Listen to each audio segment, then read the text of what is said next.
અમારા શ્રી 10 નામ જૂના અખાડાના હરિગીરીજી મહારાજ એ ઘણો સમયથી ભવનાથ મંદિરના મહંત તરીકે સરકારશ્રીએ નિયુક્ત કરી હતી અને બે વર્ષે કલેક્ટર દ્વારા જે હુકમ આવે છે તો આજે કલેક્ટર દ્વારા એક હુકમ આવ્યું કે ભાઈ 30 તારીખે 31 તારીખે મુદત પૂરી થાય છે અને એની અંદર મામલતદારની હસ્તક આજે મંદિર લેવામાં આવ્યું છે। તો અમારે સાધુ સમાજને કે અમારે ક્યારે કોઈ અમારો વિરોધ છે નહીં અને સરકાર જે નિર્ણય લેશે અને જે કરે છે એ અમે એને વધાવીએ છીએ અને અમારા સર્વમાન્ય છે અને જે કંઈ આગળની જે કાર્યવાહી થતી હોય છે એ તો પ્રભુ સરકાર જે કહેશે એની અંદર અમે સાથે છીએ અને કાયમ સાથે રહેવાના છીએ। અને આજે જે મામલતદાર જે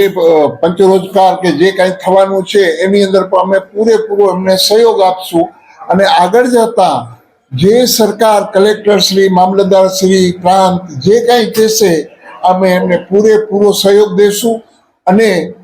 આજે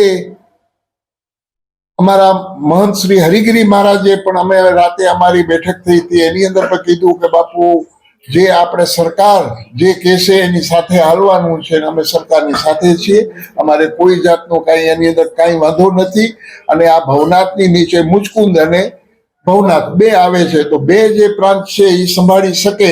અને સંભાળશે તો અમે પરત દેવા તૈયાર છીએ। ખાસ કરીને બાપુ જોવા જાય તો આજે જે પરંપરા હોય છે સંતોની લડાઈમાં ક્યાંક ને ક્યાંક સરકાર થઈ હોય, અંબાજી મંદિર ઉપર પણ વહીવટદાર બાપુ શું કહેશો આ ભવનાથની ગરિમાને લઈને? એ દુઃખની વાત છે, એના ઉપર એક સંશોધન વિચાર કરવાની સંશોધન કરવાની ચીજ છે કે જે કાંઈ જે છે એની અંદર જ્યારે સરકાર ક્યારે હસ્તક્ષેપ નથી થતું। ઘણા ગુજરાતની અંદર મંદિરો છે,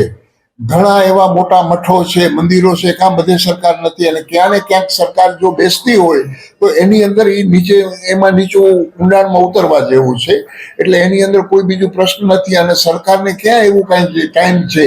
કે આ મંદિર સંભાળશે કે સરકાર સંભાળશે તો કાંઈ સરકાર હાલે એવું તો કાંઈ છે નહીં। પણ આની અંદર જે કાંઈ સરકાર કરતી હશે, જે કલેક્ટર કરતા હશે, પ્રાંત કરતા હશે એની અંદર અમે પ્રભુ રાજી જ છીએ અને એ જે કહેશે એ કરવા અમે તૈયાર છીએ।